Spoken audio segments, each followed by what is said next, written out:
কানের লাল গালিচা থেকে বলিউড সুপারস্টার আলিয়া ভাটের দ্বিতীয় লুক ভাইরাল হতেই জোর শোরগোল। অভিনেত্রীর কান লুক দেখে বেবি বাম্প স্পষ্ট হওয়ার দাবি তুলেছে একদল নেটিজেন। তাদের দাবি, তাহলে কি আবারও মা হচ্ছেন আলিয়া? মেয়ের জন্মের পর থেকে নাকি রণবীর কাপুর একেবারেই বদলে গিয়েছেন বলে সম্প্রতি জানিয়েছেন আলিয়া। অন্যদিকে রাহার জন্মের পর থেকে রণবীর আলিয়ার ফিল্মি ক্যারিয়ারের বৃহস্পতিও তুঙ্গে। একের পর এক বিগ বাজেট সিনেমা করছেন তারা।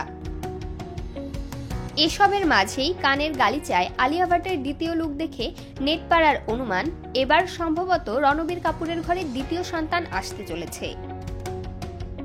তাদের দাবি, কালো অফ শোল্ডার গাউন থেকে স্পষ্ট নাকি ফুটে উঠেছে অভিনেত্রীর বেবি বাম্প। কানের লাল গালিচা থেকে আলিয়ার দ্বিতীয় লুক ভাইরাল হতেই এই গুঞ্জন উঠেছে।